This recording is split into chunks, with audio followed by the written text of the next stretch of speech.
বিরিয়ানির প্রস্তুতি চলছে। এখানে পেঁয়াজ বেরেস্তা হচ্ছে।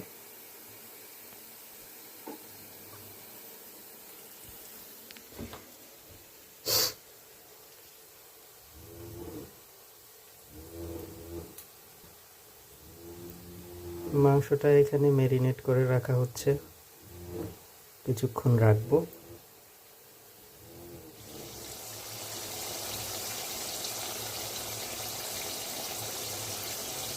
এই পর্যায়ে মাংস কষানো হচ্ছে বিরিয়ানির জন্যে।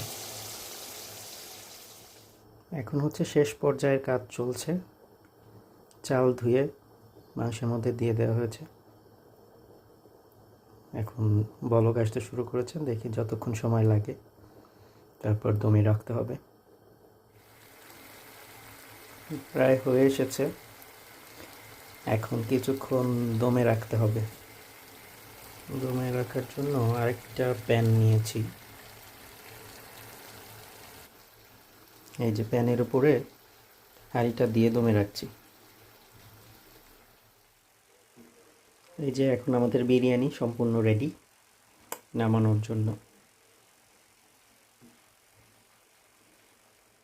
রেডি আমাদের গরম গরম সুস্বাদু বিরিয়ানি পরিবেশন করার জন্যে। ধন্যবাদ।